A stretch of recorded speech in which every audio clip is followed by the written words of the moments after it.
There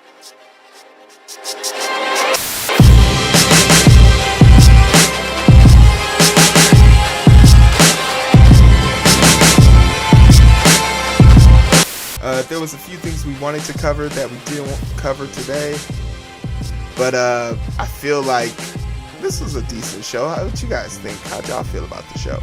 Yeah.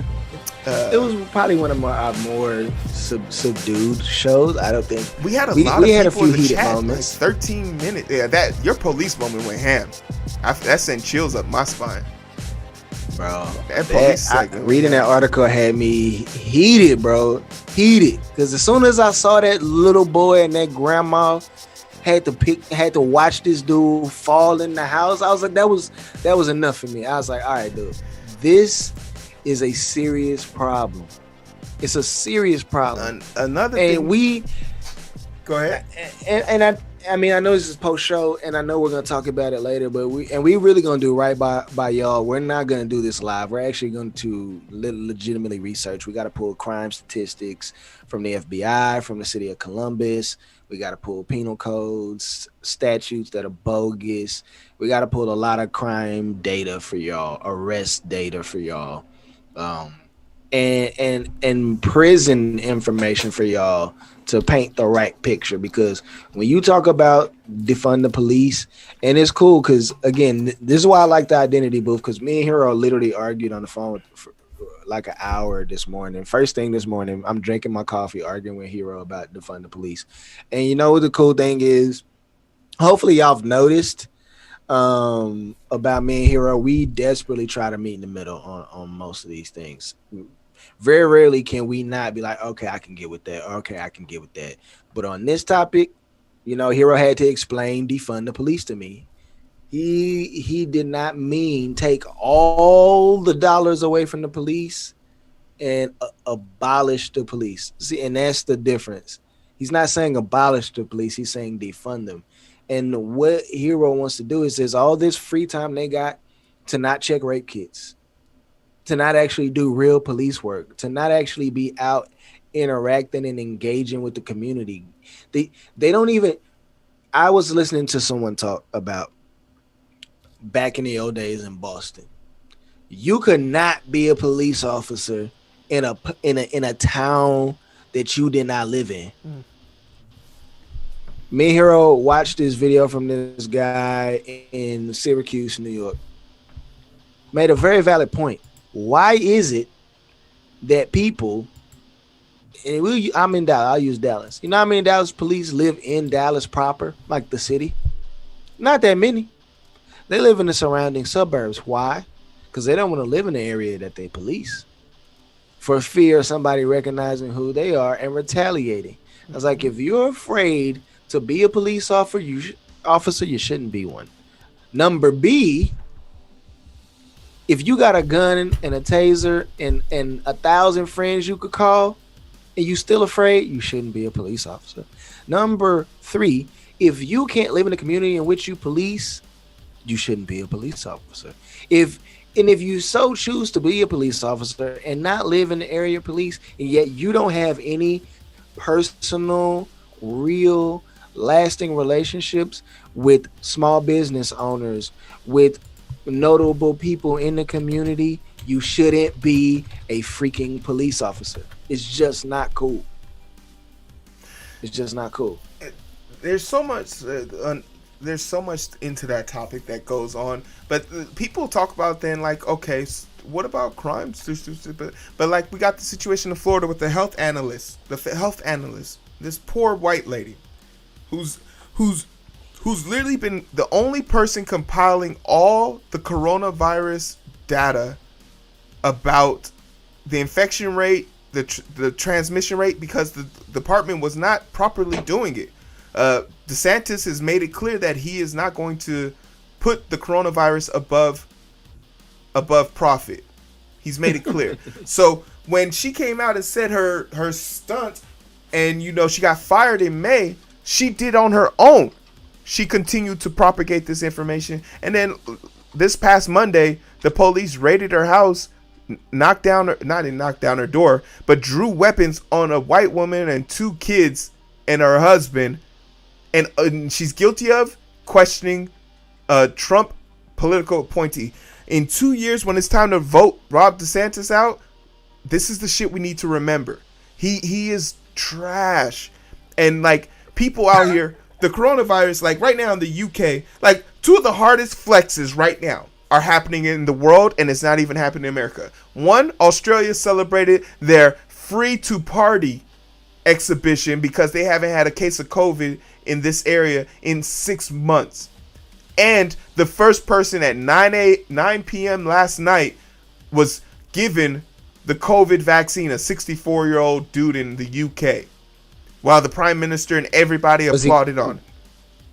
Was this person COVID positive? No, he was he was just a senior citizen. To explain to your point, did the 64-year-old ever contract the virus? No. I'm just asking for context. Okay. The thing that they're doing with their rollout is the proper thing you want to do, which is obviously put the elderly and the most at risk at the forefront of minds, and that's why you gotta love Joe Biden's healthcare pick. Noticeably, Fauci was in the mix, but guess who wasn't? Deborah Brooks, because she sold her soul. All that education, all that mental know-how, and you sold it out for Trump. And once Trump leaves office, you'll never have a job again in the industry. Like, I love that the liaison for the minority people of color literally has made it her mission since she graduated from Stanford to help people of color. And that's what we need. These are the black people we need. People who have the motivation to do the right thing by the people they claim to want to help. But the thing we don't need is Trump. During the deal making, this is the guy who wrote Art of the Deal. During the deal making process for us getting the coronavirus mRNA shot, we had an option for 500 million more doses. And this guy said no. Because he thought he could make a better deal. And now that better deal didn't happen. So he's trying to push multiple versions of a vaccine out into our population, which is bad. Because the goal is to have one, just in case that one doesn't work, we can track and trace. But if everyone is taking different versions of it and something goes wrong, we have an issue. Because it creates unrest. Trump is... I can't wait to stop saying his name. Just stop. I mean, you could just stop right now. But this is the thing. If you don't speak up on the bullshit he does, he gets to lie. Because he had a press conference today about congratulating his team on how they successfully defeated the coronavirus today. 280,000 people are dead. So by default, that means 290,000 people are dead. That means before Christmas, because the war on Christmas, y'all. Hey, listen to me. There's a war on Christmas, and I want you to know all my Muslim brothers and sisters are out here. Can't wait to ruin your Christmas. We can't wait.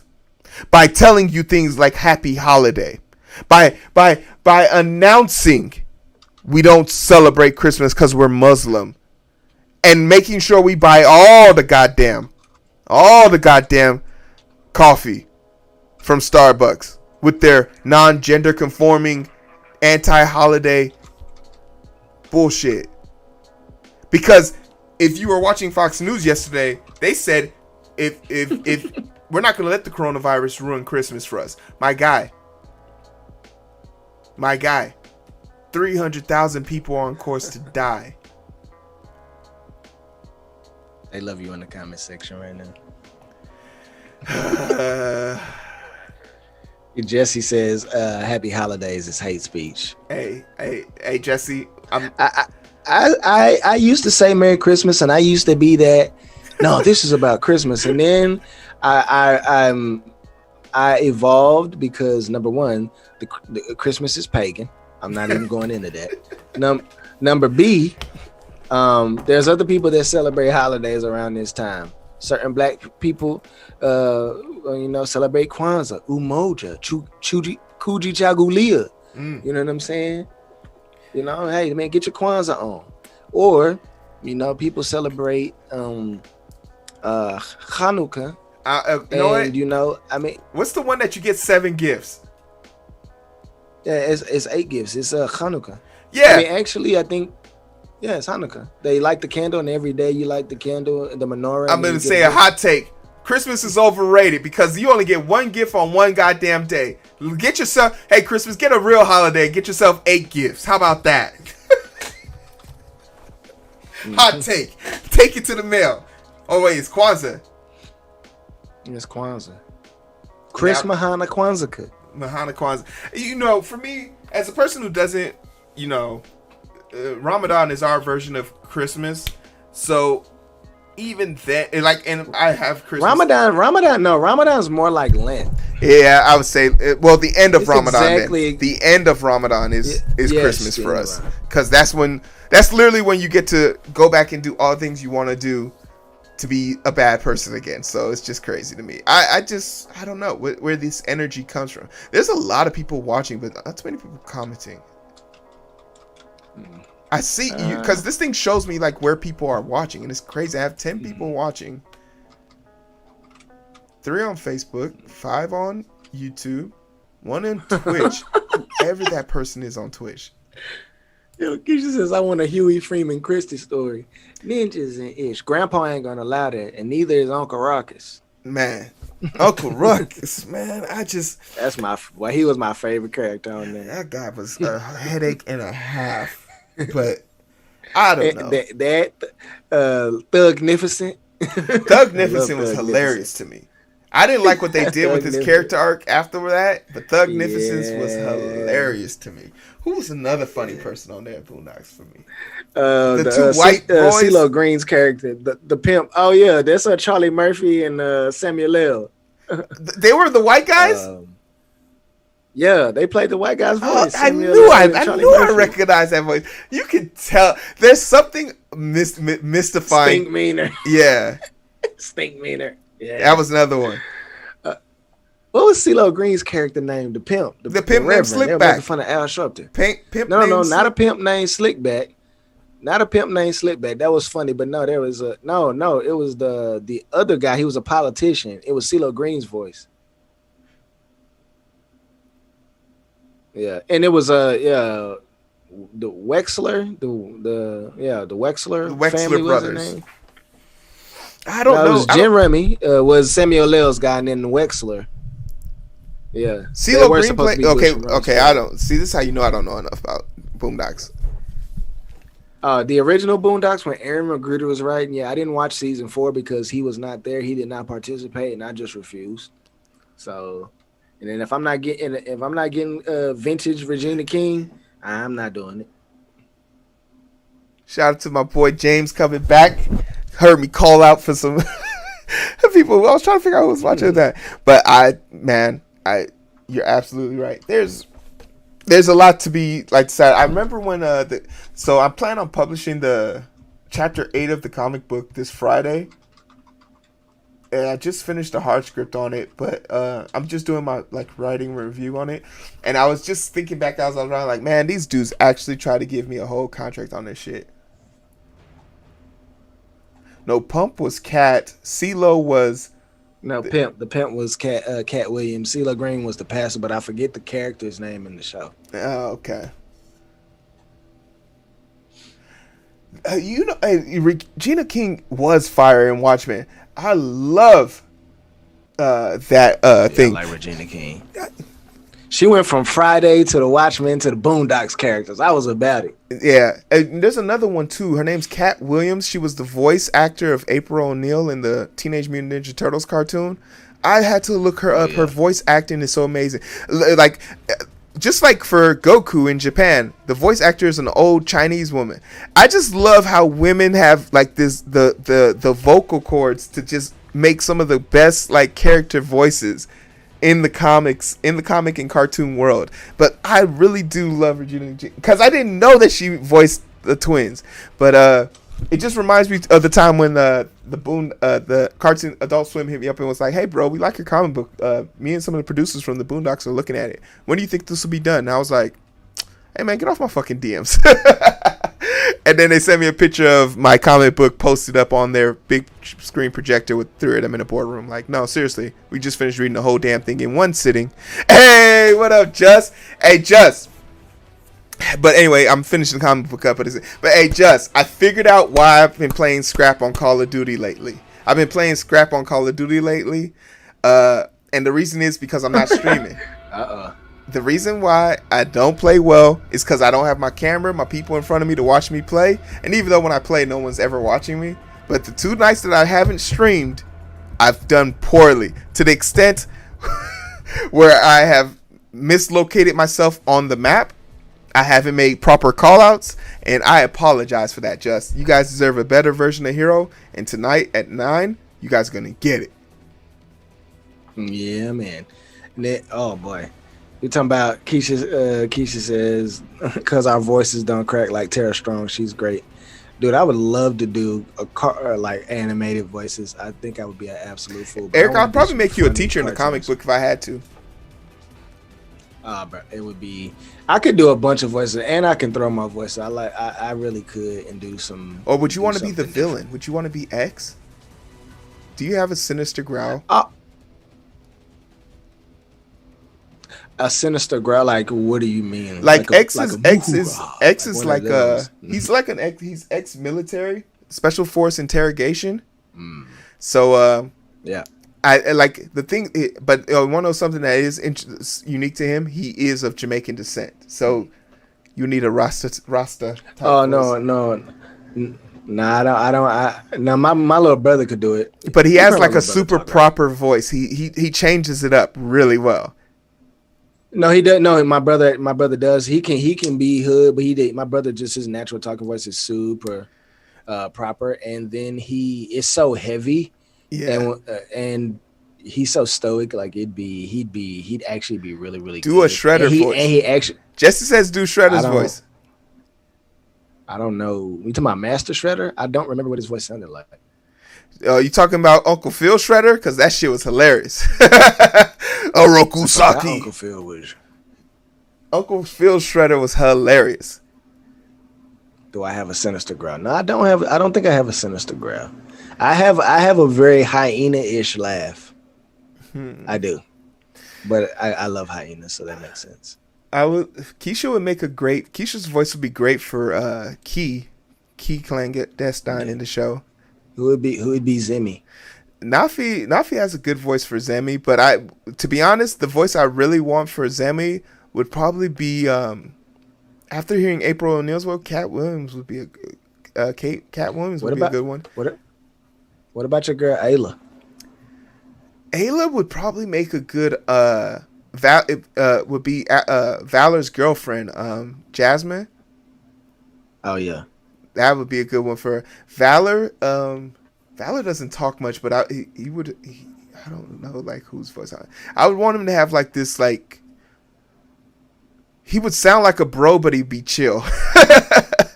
He'd be a chill ass bro. Like I would want him to be like a frat, not like a alpha frat or something like that. But like he'd have frats. Oh man. But like the voices that I hear, so every character in the comic book is mimicked off of someone in my real life. Oh yeah. So like the 3 main characters, Key, Zemi, Valor, and G. They're literally all 4 of them are just me divided up into segments. Meanwhile, X is like my rival from Africa. And every like social event that happens cross paths with a real life event in society. These are real like stories. So like I try and use that to my benefit, the benefit of my. So, and that's why I was saying, Jesse, I was playing like every time someone tries to say, okay, so who are you in this story? I'm really the 4 main characters just divided up into pieces. Zemi being the main character, she is like how I envision like my attitude and my courage and my go-getter attitude, my ambition. Zemi is my ambition. Valor is my physical nature. Key is my nervous education. And I think G would be my overzealous protection, like caution, like that optimism and caution that I take into every approach. Yeah, everyone needs a rival. I have several rivals out in the real world, and I love like calling them and like challenging them, and it's a forever thing.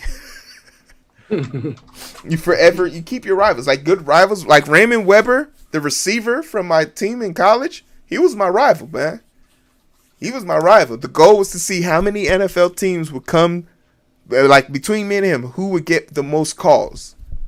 And even as rivals, I remember the day I came to the door and I was like, dang, what you doing here? They called you too? He was like, nah, but I'm about to ride your coattail because I ain't about to let you get in front of me. And I was like, so what you saying? You gonna call me if you had a call? And he literally, hell nah. No, he didn't have a choice. He knew he had to because he didn't want to be called like the weaker of two rivals. Like if I'm helping you, then you're not really my rival. You're just there. But you my son. I'm sonning you. Yeah, I'm sonning you, man. But I love that camaraderie. Bye, Keisha. Yeah, we were gonna be wrapping up here shortly. I don't know, Eric. Is there anything else? Nah. Nah, we appreciate y'all coming and hanging out with us. We know it's getting late. My food is cold. I'm sure my wife left an hour ago to go watch The Bachelorette with her friends because they keep asking her to come watch this ridiculous show, and so she's out there hanging out with them. She doesn't watch reality TV ever. She hates it, but she'll go hang out with her friends because they're like right around the corner from us. So yeah, but we appreciate y'all coming in and always hanging out in the booth with us. I'm sure we had over 200-300 comments just off of Keisha and Jesse alone because Nafi abandoned us once again. Yeah, but that's fine. You know what? You said it yourself. She's the Madam Secretary of DC. She got real goals now, man. Hey, she out here. She big time. She big time. So Keisha's time 5. And she got a boo thing. Oh man, got a pet too. She out here paying for dates.